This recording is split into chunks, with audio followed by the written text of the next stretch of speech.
Acesso à saúde. A saúde é um direito de todos os brasileiros, garantido pela Constituição Federal de 1988. Todo cidadão tem acesso ao Sistema Único de Saúde, SUS, que realiza ações de promoção, prevenção e assistência à saúde. Antes, o modelo adotado dividia os brasileiros entre os quais podiam pagar por serviços de saúde privados. Os que tinham direito à saúde pública pela Previdência Social, ou seja, trabalhadores com carteira assinada, e os que não possuíam nenhum direito. É uma coisa tão estranha, né? Ler algo assim. Quando o Estado falha ou se omite no dever de dar acesso à saúde, o cidadão pode exigir que seu direito seja cumprido. Pessoas de baixa renda podem recorrer à Defensoria Pública da União para tentar obter medicamentos negados pelo Estado, sob a alegação de falta de estoque ou internação e tratamentos em hospital público. No sistema da Defensoria Pública da União, é possível encontrar o endereço da instituição em cada estado brasileiro e no Distrito Federal. A IADES ela não estava organizando os concursos EBSER. Esse é o primeiro concurso da EBSER organizado pela IADES. Eu dei uma olhadinha em algumas provas, eu gostei de algumas provas, não são provas ruins, não são provas muito fáceis de serem feitas, porque nesse tipo de questão, com muito conteúdo envolvido, nem todo mundo gosta tanto de português para ter um determinado domínio em relação à nomenclatura. E aí, quando ao avaliar as provas que ela organizou, percebi que ela gosta de fazer uma prova temática, utilizar textos voltados à área de saúde. Vocês vão ler, possivelmente, lá na prova, um texto ligado à área de saúde, tá? Considerando a norma padrão da língua portuguesa, assinale a alternativa correta. No primeiro parágrafo, o emprego da vírgula entre as orações constitui o segundo período é facultativo. Algumas nomenclaturas importantes para serem trabalhadas neste momento. Pode ser uma idiotice o que eu vou falar, mas é porque muita gente realmente não sabe a diferença entre um parágrafo e um período, tá? O que é um período? Eu começo com letra maiúscula, eu termino com ponto, mas não é só isso. O período ele precisa ter sentido completo. Ele pode se ligar a outros períodos, mas a informação básica dele está ali. Ele tem o sujeito, tem o predicado. No seu predicado, ele apresenta o verbo, a depender do tipo de complemento verbal, os seus complementos, mesmo que sejam referências implícitas, tá? Sujeito elíptico, objeto elíptico, mesmo que sejam implícitas, eu tenho todas as estruturas sintáticas dentro daquele período, beleza? No que diz respeito à pontuação, só que a pontuação, principalmente no que diz respeito à vírgula, você precisa tomar cuidado com o fato de que a vírgula ela não separa estruturas que sejam essenciais. Aí vem a identificação das funções sintáticas que são essenciais, que são integrantes ou que são acessórias. O que é essencial pode ser separado? Não. Então você não pode separar o sujeito do predicado. O que é predicado? A informação. Eu vou separar a informação do meu sujeito, por maior que seja o meu sujeito. Eu não posso separar. Eu encontro estruturas, essas duas funções elas são essenciais, porque elas dão o norte do meu processo comunicacional. Existem estruturas que são chamadas de integrantes. O que é uma estrutura integrante? É aquela que integra. Integrar é deixar íntegro. E deixar íntegro é deixar completo. Quais são as estruturas que deixam uma construção completa? Os complementos. Nós temos dois tipos, tá? Os nominais e os verbais. Os complementos verbais aqui, eles também têm duas classificações. Eles são os objetos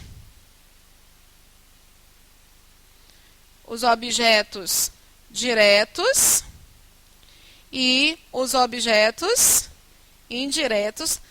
Olha, para vestibular, na verdade. Eu encontro o predicativo, não vou me aprofundar aqui, principalmente na questão do predicativo, porque às vezes ele pode ser separado. Nós temos o agente da passiva. Beleza? Complementos, predicativos e agente da passiva. Eu não posso separar essas estruturas. Aqui, agente da passiva e predicativo, com asterisco, porque existem alguns momentos em que há possibilidade. Mas como são funções integrantes, normalmente você não vai ter a separação, ok? Falei sobre o período. Começa com letra maiúscula, termina com ponto e tem sentido completo. Normalmente, o que nós gostamos de ouvir em relação à estruturação de um período? Nós gostamos de, primeiro, apresentarmos o sujeito, depois apresentamos a sua informação sobre o sujeito, portanto, e depois, se houver necessidade, apresentamos uma circunstância, ok? Esta é a ordem preferencial. Normalmente eu vou separar? Se estiver na ordem preferencial? Não. Porque a circunstância está no lugar certo, eu não posso separar o sujeito do predicado. No meu predicado, se eu tenho um verbo transitivo direto, eu vou encontrar o objeto direto, não vou precisar fazer a separação. A separação ela vai ser feita quando eu encontrar essa aqui essencial, tá?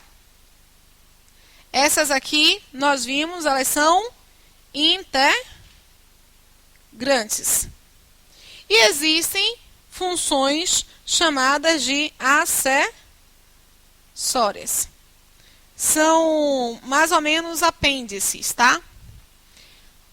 O adjunto adverbial. Não é uma circunstância? Não é uma circunstância? A circunstância completa?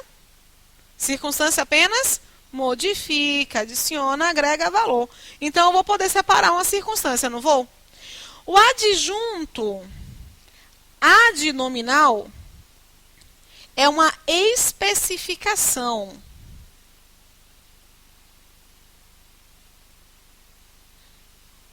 O adjunto adnominal é sempre uma especificação de gênero, de tipo, de matéria. Isso aqui, olha, nunca separar, pelo amor de Deus, tá?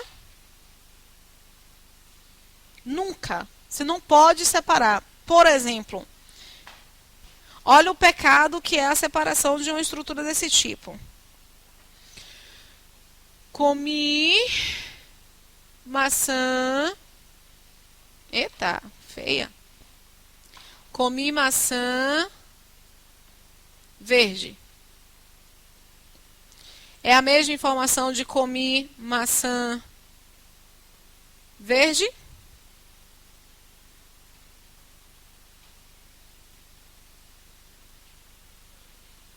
Qual é a mudança?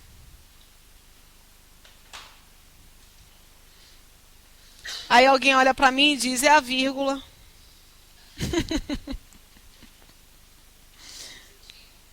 Muda o sentido, não muda? Qual é o sentido? Qual foi a mudança?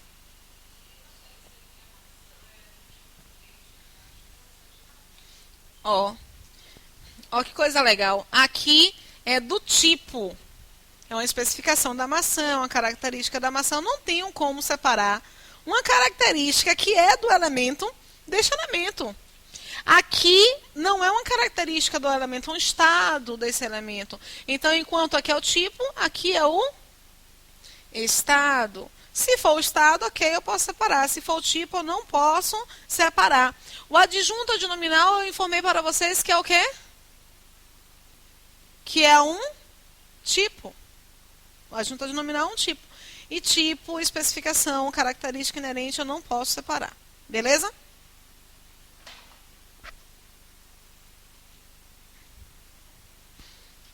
Encontramos duas estruturas chamadas de vocativo e de aposto.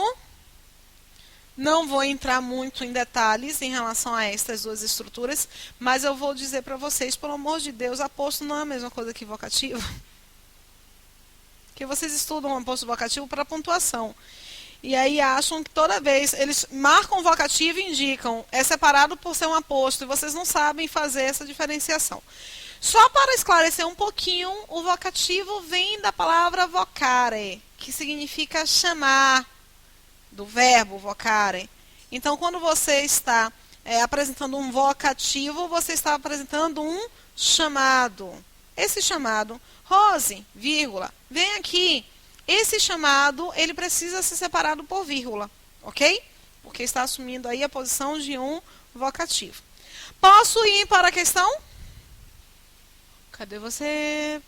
No parágrafo 1, o emprego da vírgula entre as orações que constituem o segundo período é facultativo.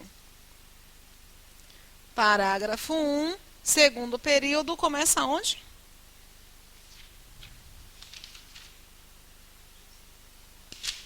É porque alguns falam depois de 88 e outros falam antes de todo, né? Por isso que eu estou vendo, escutando coisas diferentes. Oh, não acredito que você está fazendo isso.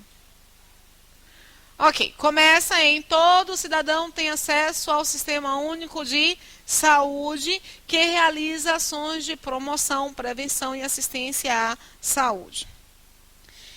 Lembram do quê? Lembram da observação do quê? Nós vamos retomar essas observações acerca do que pronome relativo. Na segunda questão dessa prova, eles se exploraram também o que? Foi o que ou foi o se? Deem uma olhadinha aí, por favor. Na segunda questão, aqui eu fiz... Ah, porque o pessoal não tem essa, não. A que eu fiz no dia 15. Eu não lembro se eles exploraram que ou se. Foi o que e o se, né? Olha, porque é a continuação daquela análise. Em uma questão, eles exploraram o que e o se. Que é pronome relativo, que é conjunção. Terceira questão, eles exploraram o que. E agora eles voltaram a explorar o que. Então significa dizer que significa dizer que vocês precisam estudar o quê? Porque vocês vão utilizar as normas do que em pelo menos metade da prova. Pelo menos metade da prova. O que? Nós vimos que ele pode ser aqui um pronome relativo. Ele é pronome por qual razão? Porque está para o nome substituindo. Ele é relativo por quê? Porque introduz uma informação relativa a um substantivo. Essa informação relativa a um substantivo não completa o substantivo. Ela vai modificar porque adiciona uma especificação ou adiciona uma explicação. Reparem só. Chegaram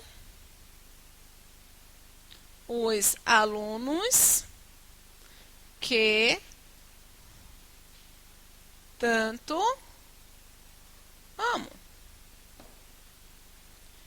Chegaram os alunos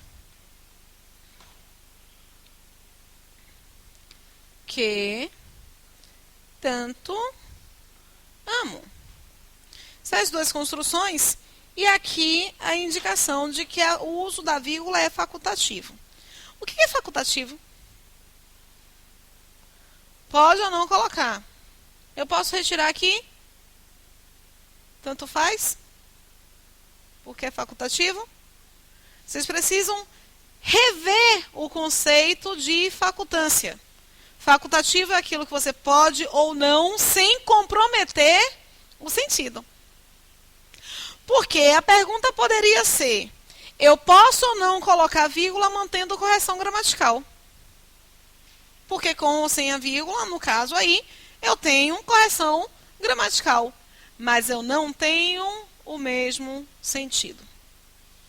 Fica bem simples a orientação. Se eu tenho um que tanto amo ligado aqui aos alunos e o que tanto amo ligado aqui aos alunos, especificando, dando a característica, especificando ou explicando os alunos, eu encontro realmente um pronome relativo.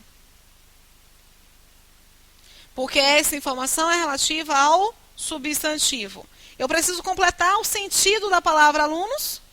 Não. Você sabe que alunos é uma coisa inteira, ok. O que você precisa fazer é especificar ou explicar. Eu encontro, por conseguinte, nas duas construções uma oração. Afinal de contas, eu tenho verbo. Eu tenho uma oração subordinada. Afinal de contas, o pronome relativo não é aquele que substitui? Se ele substitui, ele é dependente de um substantivo. Ela é, nas duas construções, eu tenho aí uma oração subordinada. Nas duas construções, eu tenho uma caracterização. Portanto, uma oração subordinada adjetiva. Mas elas estão me dando a mesma informação. Eu tenho um grupo com 4 alunos. Um grupo com 4 alunos. Se eu quiser dizer que eu gosto de todos os alunos, ou dizer que eu gosto de alguns desses alunos. Se eu quero dizer que eu gosto de todos os alunos, eu vou separar ou eu não vou separar?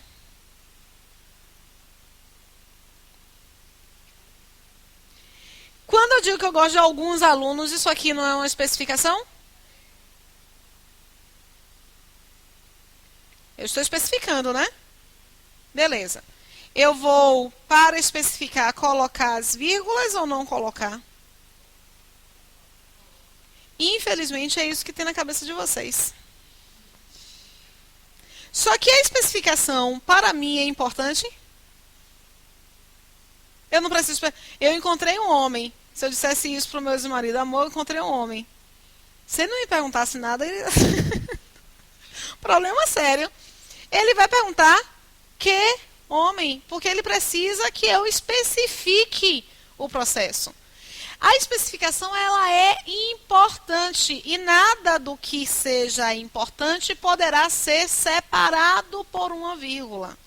A vírgula não separa informações essenciais.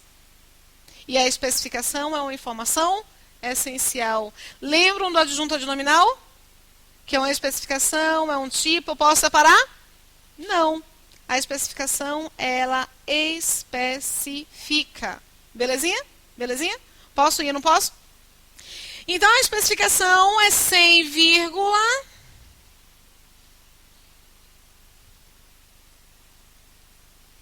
Essa generalização aqui é com vírgula.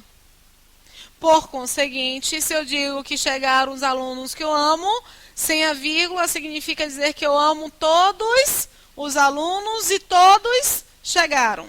Se eu digo que chegaram os alunos, vírgula, que tanto amo, alguns alunos chegaram e são esses alunos que chegaram os quais eu amo. Os outros não chegaram e eu não amo os outros. Belezinha? Ok. Para responder, esse é um tipo de questão muito recorrente numa prova estilo CESP.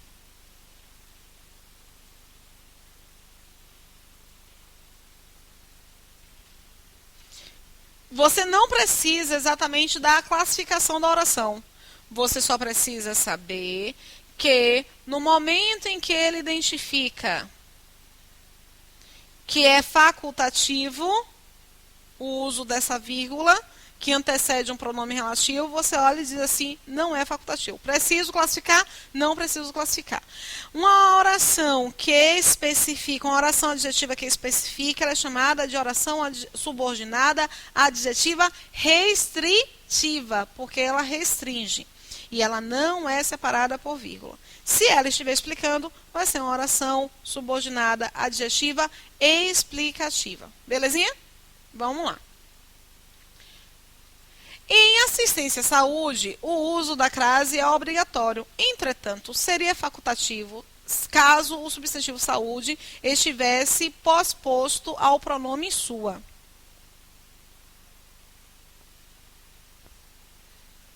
O que vocês acham de crase?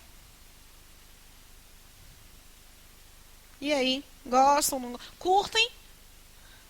Ah, gente, tem gente que acha a crase tão chique que enfia um acento grave em tudo quanto é canto no texto.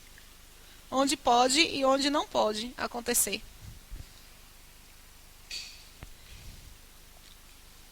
O que é crase?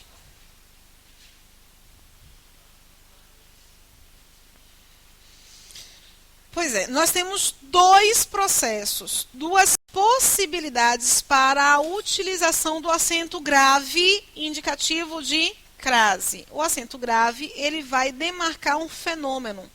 Este fenômeno, ele pode ser relacionado a um processo de regência, que infelizmente é o único processo do qual vocês recordam, e pode aqui identificar um processo de... vou reformular a frase porque eu vou ter que usar a palavra identificar. A crase, ela apresenta um processo de identificação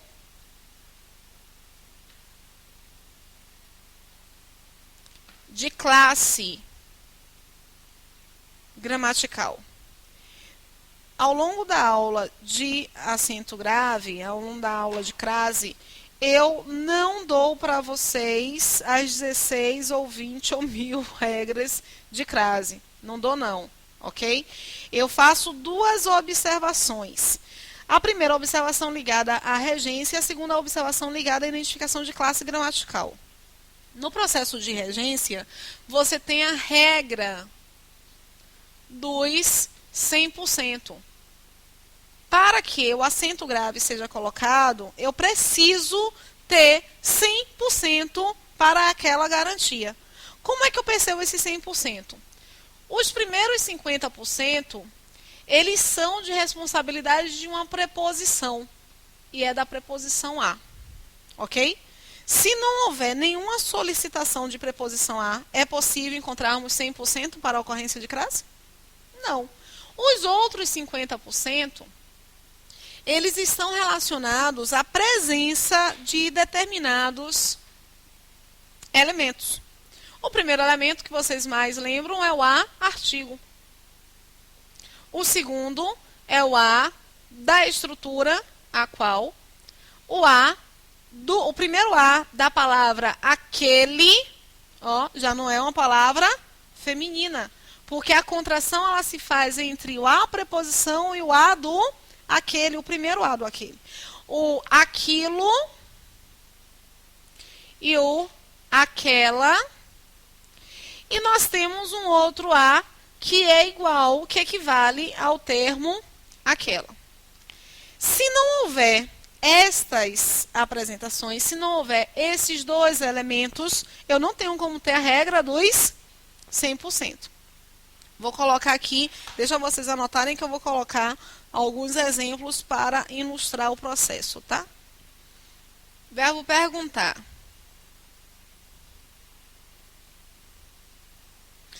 O verbo perguntar é um verbo que requisita complementação, porque quem pergunta, pergunta uma coisa e pergunta uma coisa a alguém. No momento em que eu vejo que o verbo perguntar solicita a preposição, eu tenho uma garantia de 50%. Mas uma andorinha só faz verão? Não, eu tenho que procurar os outros 50%. Nós nos equivocamos tanto na utilização do acento grave, porque quando colocamos o acento, é por avaliarmos somente a presença desta preposição. Alguns falam, substitua um elemento por uma palavra masculina. Aí o verbo perguntar, aqui ainda ele. Perguntei a essa menina. Alguns fazem o seguinte, alguns pegam, substituem essa menina e colocam homem. Perguntei ao homem. Quando eu digo perguntei ao homem, eu estou garantindo apenas o quê? a presença da preposição, mas nós temos que garantir a presença do outro elemento. O outro elemento, perguntei a essa menina, existe aqui, antes da estrutura essa menina, a possibilidade de colocar um artigo feminino? Eu posso dizer, essa menina chegou? Eu só posso dizer, essa menina chegou. Então, eu não tenho aqui os outros 50%. Eu posso ter acento grave? Não. Fazendo somente a substituição por ao homem, eu resolvo minha questão? Não. A substituição, ela precisa ser equivalente. Se eu tenho o termo essa aqui com a menina, se eu for substituir, eu tenho que substituir por a esse homem. E aí o que vocês percebem? Que mantendo a equivalência, eu não tenho a presença também de um artigo, eu tenho uma presença somente de uma preposição. 50 mais 50, 100. 50 apenas acento grave, jamais. Beleza? Pergunte a toda criança. Eu posso colocar o acento grave aí?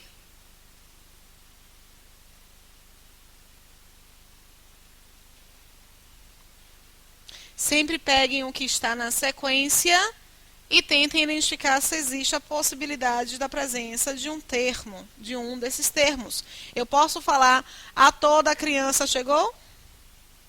Não, eu só posso dizer, toda criança chegou. Todas as crianças, na verdade, né? Chegaram. Nesse exemplo, eu encontro, portanto, neste A somente o A da preposição. Tem a possibilidade de colocar o acento grave? Não. E aqui, pergunte a sua mãe sobre a festa. Quem pergunta, pergunta algo a alguém. 50%, não tem? A sua mãe chegou. Não pode ter esse A? Se eu retirar esse A e falar apenas sua mãe chegou, deixa de ser sua? Não. Então, tanto faz a presença ou ausência de um artigo, porque a mãe vai ser a mesma. O que eu falei sobre facultância? Facultativo é aquilo que pode ou não ser colocado sem alterar o sentido. A presença ou ausência de um artigo nesse tipo de construção realmente gera a facultância. O que acontece aqui? Isso vai acontecer antes de pronomes possessivos. Porque um pronome possessivo já está particularizando o substantivo. Eu não preciso colocar o artigo. A sua caneta é bonita. É a mesma coisa de dizer sua caneta é bonita. Belezinha? Então, você tem 50% da preposição obrigatória e 50% de um artigo facultativo. Beleza, gente? Vamos lá. Em assistência à saúde, o uso da crase é obrigatório. Entretanto, seria facultativo caso o substantivo saúde estivesse posposto ao pronome sua. Verdadeiro ou falso? Verdadeiro. Entendeu o enunciado é que é complexo para alguns. O que é a ideia do posposto, a ideia do facultativo, a ideia do acento grave é obrigatório, realmente é obrigatório em a saúde, mas facultativo com a presença do pronome possessivo. Nosso gabarito, portanto, letra B. Mesmo assim, nós vamos analisar as demais questões. Outra redação possível para o trecho antes o modelo adotado dividia os brasileiros entre antes o modelo adotado dividia os brasileiros nas seguintes categorias, desde que fosse utilizada uma vírgula logo após categorias. Somente o enunciado esclarece? Não, nesse caso nós temos que realmente voltar para o texto.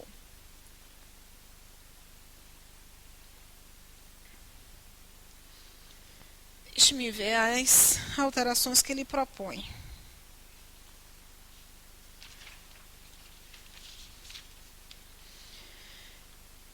Bom, questões de reescrita são questões que vocês vão encontrar. Ponto. Tá? A primeira questão dessa prova foi uma questão de quê? de reescrita. Nessa quarta questão, uma das alternativas voltada à reescrita. No processo de reescrita, você tem que ficar atento tanto ao processo gramatical quanto ao processo semântico de interpretação do texto, tá? Alterações que ele propõe. Está em qual linha mesmo? Aqui. Ele diz, antes o modelo dividia os nas seguintes.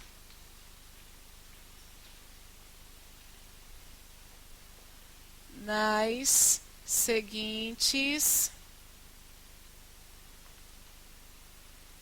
categorias.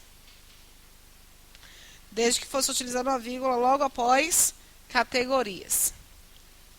Ele tira aqui o entre, coloca nas seguintes categorias e põe uma vírgula e continua os que podiam pagar por serviços de saúde privados, os que tinham direito à saúde pública pela Previdência, ou seja, trabalhadores com a carteira assinada.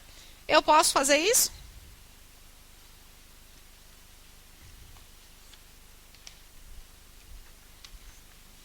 O que eu falei sobre pontuação? Sobre a vírgula? O que eu falei sobre a vírgula?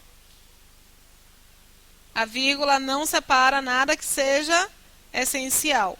Mas questões, estruturas essenciais, elas podem ser separadas por outras pontuações. Dentre elas, eu posso separar por 2 pontos. Eu preciso saber quais são as categorias, não preciso? E ele vai listar as categorias, não vai? Então, eu não ponho a vírgula. Eu ponho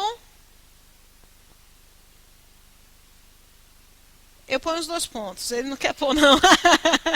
Mas eu ponho os 2 pontos. Nós temos, portanto, que identificar. O problema aí nesse enunciado não é a reescritura com a substituição do entre por nas seguintes categorias. É a identificação de que a vírgula ficaria depois de categorias. Pode ficar? Não. Internalizem isso mesmo, tá? Vírgula não separa nada que seja essencial. Depois dos pontos, nós iniciamos com letra minúscula. A não ser que a estrutura requisite de nós algo a mais, como o início de uma frase, um substantivo próprio. Aí eu tenho que colocar com letra maiúscula. O início da frase, no entanto, a frase vai ficar entre aspas. Então, aspas, letra maiúscula, só se eu estiver com a frase inteira, tá?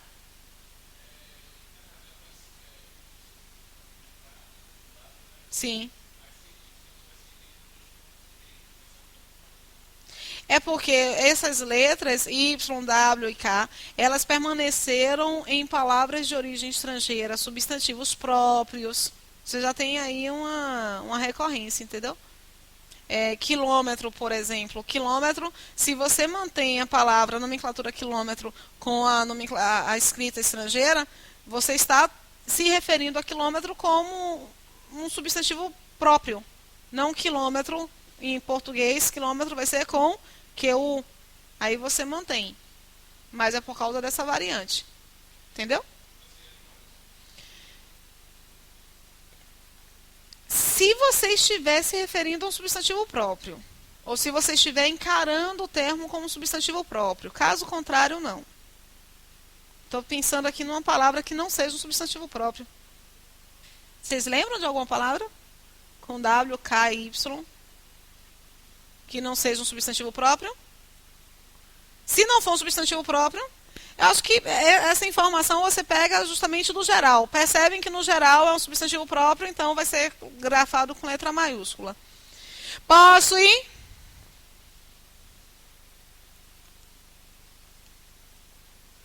No trecho, o cidadão pode exigir que seu direito seja cumprido, poderia ser inserida a preposição de no início da segunda oração. Eis uma questão que você precisa retornar com uma certa recorrência ao texto, né? Ainda bem que o texto não é um texto longo. Qual fragmento, gente? Me aponta aí, por favor. Qual? Ou pode exigir? ele pede para que se coloque a preposição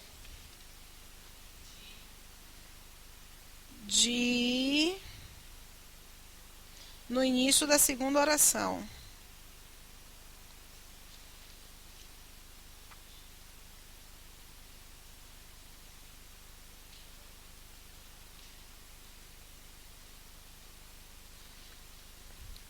Estava tentando avaliar se ele...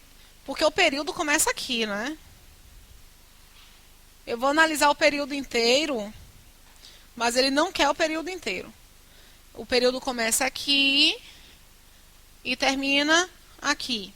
Cada período ele não tem a obrigação de ter apenas uma informação. Ele pode ter algumas informações em relações de subordinação, de coordenação. Contamos cada informação. Qual é a classe gramatical que passa para nós a informação? A classe gramatical. E, exatamente. A informação ela é passada pelo verbo. A informação é o predicado. E todo predicado constitui uma oração. Beleza? Beleza, né? Quantas orações nós temos aí?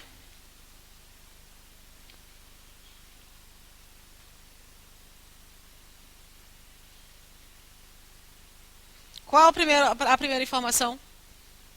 Qual é a primeira informação? Falha. Qual é a segunda informação? Omite. Qual é a terceira informação? Dá. Qual é a quarta informação? Exigir. Aqui com uma locução. Dois verbos com apenas uma informação constitui o que nós chamamos de locução. Que seu direito seja cumprido.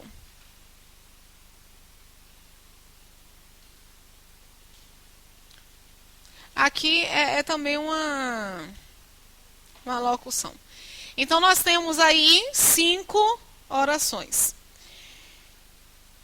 Se vocês puderem indicar para mim, olha, esse pedacinho do texto passa para nós uma informação, uma ideia mais inteirinha.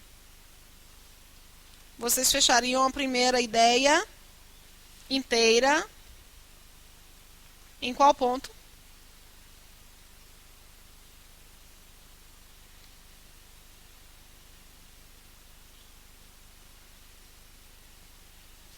Vou acabar com a angústia. Em saúde. Porque tudo isso aqui, olha, independente de ter mais de um verbo, para eu finalizar o sentido de tempo, eu preciso dela inteira, né? Dessa estrutura inteira. Tudo isso é uma ideia de tempo. Tem um verbo, na verdade tem 3. Então, tem uma estrutura oracional na posição de tempo. Qual é a classe gramatical que passa para a minha ideia de tempo? É o advérbio. Então, eu tenho uma oração na posição de um advérbio. O advérbio não é uma circunstância? Se é uma circunstância, ele não tem que estar sempre vinculado a um processo, a uma informação? Então, é uma estrutura dependente ou independente? Como? Dependente. Toda circunstância é dependente. Toda característica é dependente. Todo complemento é dependente. Essa estrutura é a estrutura de oração dependente, por isso eu chamo de subordinada, com uma ideia de circunstância adverbial, e a circunstância que ele marca para nós é tempo. Lá na prova, aqui na prova, ele selecionou a segunda parte desse período, descartou aqui essa parte de tempo e focou nessa segunda parte, que é a parte da minha oração principal, da minha informação principal. O cidadão pode exigir. Eu posso dividir aqui? Posso? Essa estrutura é dependente ou independente da anterior? Dependente ou independente? Dependente. E essa estrutura dependente se liga com a palavra cidadão ou se liga à palavra exigir? Se liga à palavra exigir. Ele pede para colocarmos um dia aqui, né? Não é isso? O verbo exigir. Quem exige, exige uma. Toda vez que o verbo pedir uma coisa, ele está pedindo um complemento. O complemento do verbo é chamado de objeto. Do meu verbo até a coisa exigida, eu tenho preposição? Então, meu objeto é um objeto direto, aquele que normalmente não requisita uma preposição. Ok. Qual é a estrutura que está completando o sentido desse verbo? Que seu direito seja cumprido. Tudo isso aqui está no lugar de uma coisa? Pode exigir uma coisa. Que coisa é essa? Toda coisa não é um substantivo? Toda coisa é um substantivo. Essa estrutura está na posição de um substantivo. Que posição é essa?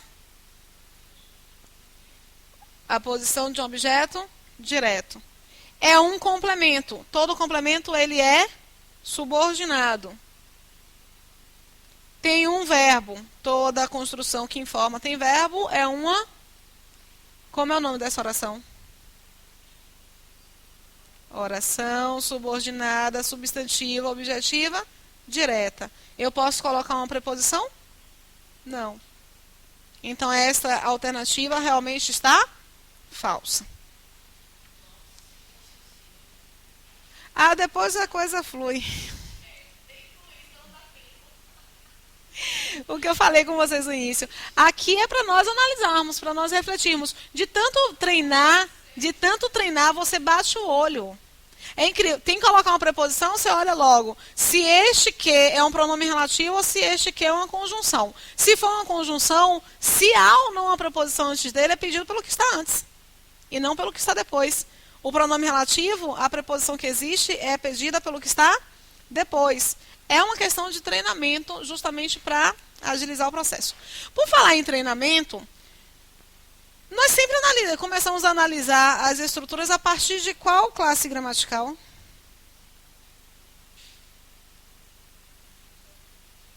A partir do verbo. Porque o verbo passa a informação. Por meio dessa, só essa identificação, você já para de fazer o que normalmente alguns candidatos fazem.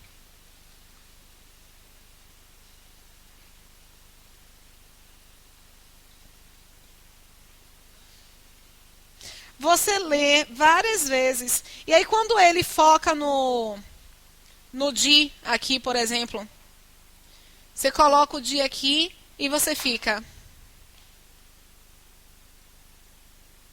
Não tira o olho do de. Só olha o de. O de vai te dizer alguma coisa? Não. Caso necessário substituir, já encontramos nosso gabarito, não encontramos? Qual é o gabarito? Letra B. Caso fosse necessário substituir o termo destacado no período, é possível encontrar... Oh, não acredito que eu fiz isso. Ah, é porque eu não coloquei o termo destacado. Na prova, aqui coloquei?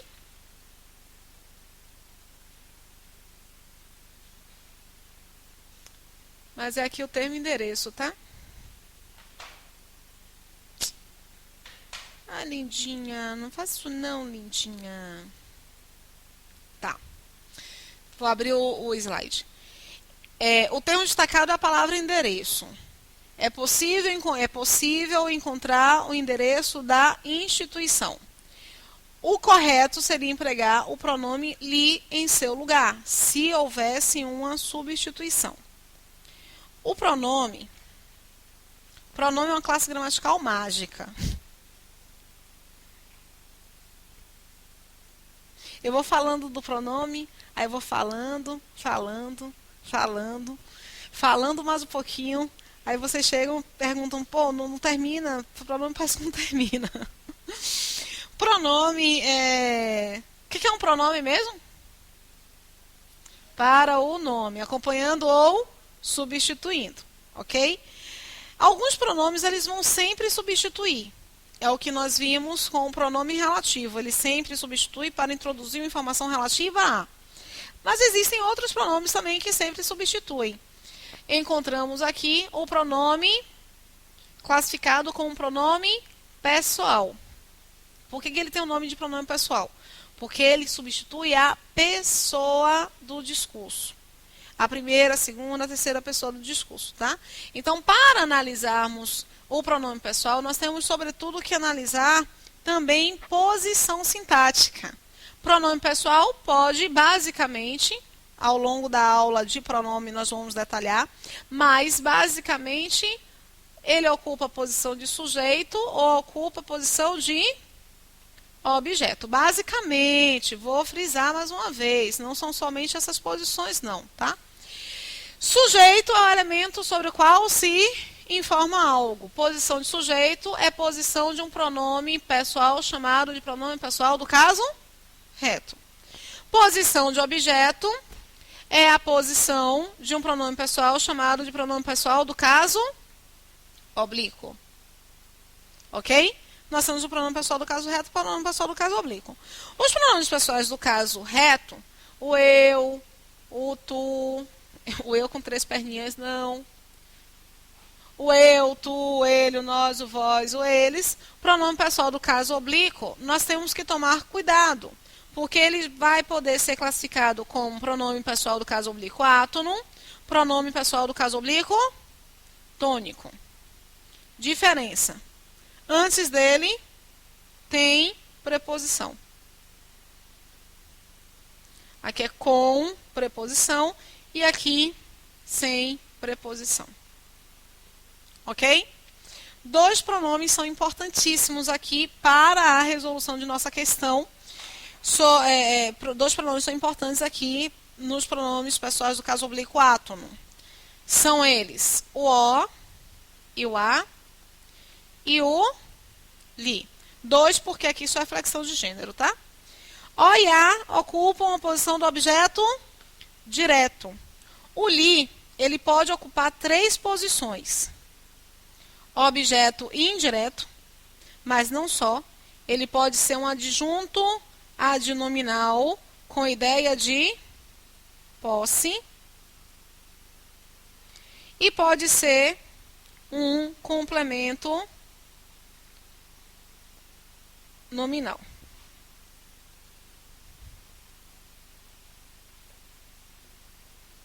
Ficou meio... Não vou conseguir apagar. Complemento nominal.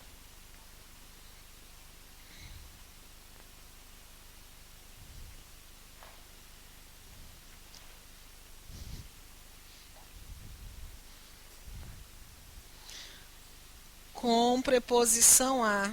Importantíssimo indicar isso. Bom, deu presentes ao filho. Quem dá uma coisa.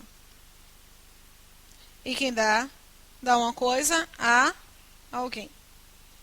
Se eu quiser substituir essa coisa aqui, presentes não é um substantivo masculino plural? Não está na posição aqui, olha, de objeto direto? Se eu for escolher, eu escolho li ou eu escolho o? Na verdade, escolho os, né? Eu vou ter que escolher o os para a substituição.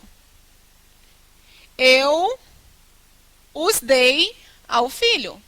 Ou ele os deu ao filho. Para ficar com um som melhorzinho.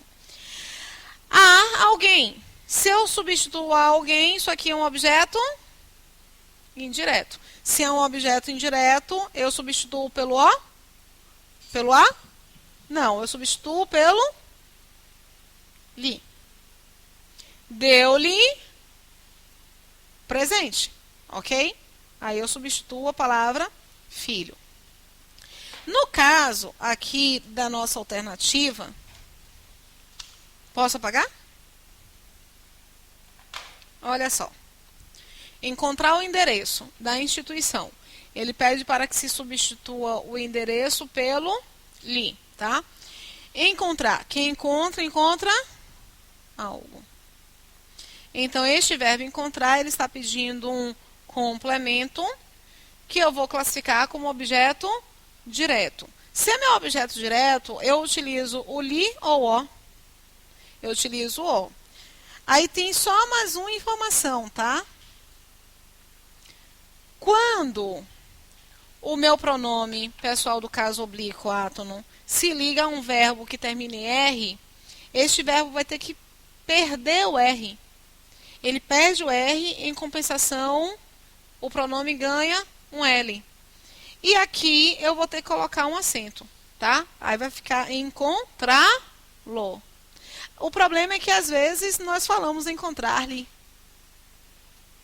E nós falamos isso sem nem pensar duas vezes na possibilidade de estar errado, né? A gente acha que o som tá bom. Quando terminar com R, vai perder o R, vai ganhar um L e vai pôr aqui um acento. É por isso justamente que a alternativa ela não está correta. Não. Não, porque é de colocação pronominal. Isso aqui não se transforma em uma palavra só, continuam sendo duas palavras. Aqui o que acontece é uma contração do pronome com o verbo. É diferente de pé de moleque, não, de para-choque ou de antessala, que eu constituo uma outra palavra. Aqui o verbo encontrar continua sendo o verbo encontrar, só tem uma palavra. Eu quero que vocês tentem fazer a questão 5. Não existe macete em português e eu me recuso a fazer. Porque se eu ensinar para você macete, você vai se deparar com determinadas questões que não vão exigir de você macete. Por exemplo, não existe um macete para o que pronome relativo que introduz uma oração explicativa ou restritiva. Ou você pensa, ou você pensa. Não existe um macete para isso. Entendeu? E o que eu falei no início, é maratona? Não. É conteúdo. E é uma repetição de conteúdo, repetição, repetição, repetição. E um dia entra. E um dia entra. Na semana passada, eu trabalhei com as meninas a aula. Eu acho que você devia assistir a essa aula pelo vídeo. É a aula que vai se repetir durante todas as aulas. Porque praticamente eu dou o lastro do que é língua portuguesa. É a primeira aula de morfossintaxe. Nós identificamos tipo de predicado, tipo de verbo. Com aquela aula você já consegue resolver muitas questões relacionadas à prova. De morfossintaxe só uma, de fonética, fonologia todas.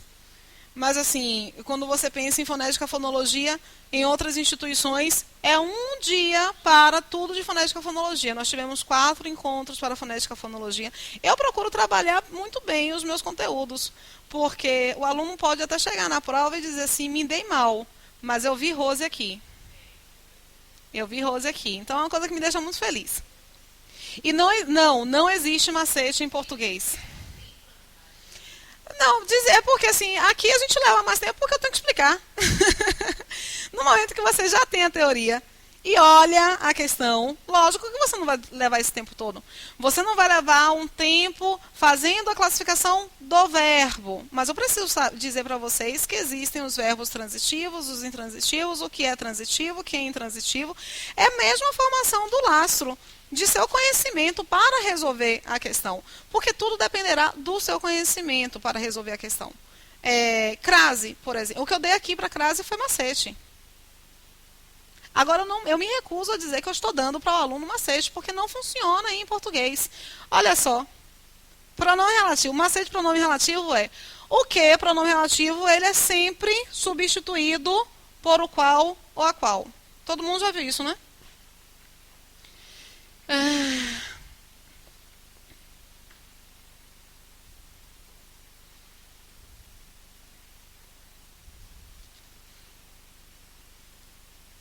Não me diga que não pode. Lá na prova, ele seleciona isso aqui e pergunta qual é o tipo de classificação. Uma das perguntas relacionadas a isso, tá? Qual é o tipo de classificação dessa oração?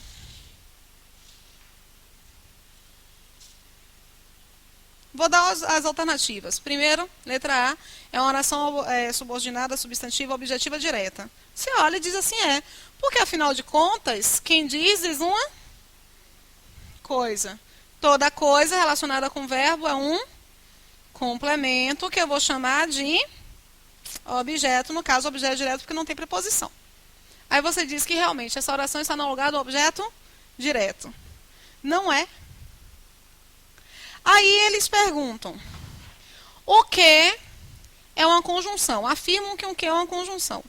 Só que você levou consigo a identificação do macete, de que o que, para ser um pronome relativo, ele tem que ser substituído por o qual ou a qual. Aí você tenta substituir assim, aqui. Você consegue? Aí você vai pensar o quê? Que isso aqui é uma... Porque a desgraça do macete te colocou para fora do concurso. Esse que, ele é realmente um pronome relativo. Mas porque este o não é um artigo, é um pronome demonstrativo que pode ser substituído por aquilo. Não me diga aquilo que não pode. Então, no momento que esse o é substituído pelo pronome demonstrativo aquilo, esse o é o quê? Pronome demonstrativo. Aí, quando você substitui esse o pelo pronome demonstrativo aquilo, você tem não me diga aquilo, o qual não pode. Aí você consegue substituir. Por isso que eu não digo, eu falo depois de dar a explicação semântica do pronome relativo. O pronome relativo, ele introduz uma informação relativa a um determinado substantivo ou palavra substantivada. Então, você consegue perceber que aqui não está especificando o que é aquilo? Pronome relativo. Depois que eu apresento isso, aí eu digo que o pronome relativo normalmente pode ser substituído por o qual ou a qual. Para CESP, você não vai conseguir fazer a substituição. Para ESAF, você não vai conseguir fazer a substituição, porque eles gostam dessa estrutura. Então, tudo que eu apresento em sala de aula para vocês é porque eu sei quais são os tipos de pegadinha que eles vão apresentar. E eu sei que hoje tem vaga para todo mundo? Não. E eles fazem uma prova direcionada ao macete. Eles sabem que nós vamos pensar no macete, que nós vamos errar as questões relacionadas ao macete. Os enunciados, por exemplo, de crase, o enunciado de crase, os enunciados que apresentam a ideia do facultativo. Se eu não digo para vocês o que é facultativo, por que é facultativo, se eu não construo esse segmento, se eu apenas indico, olha, o pronome possessivo, ele tem facultância de crase. Existem outros momentos em que o acento grave é facultativo. Então, sistematizar o processo. No início é angustiante. É porque você já veio nesse momento. No início é angustiante. Depois as coisas passam. Se não passar, o que a gente faz na hora da prova? Segura na mão de Deus e diz, Senhor, me guia nesse momento de pouca luz. Tem questões que eu digo assim, joga pra cima, gente, que essa questão é coisa do demônio.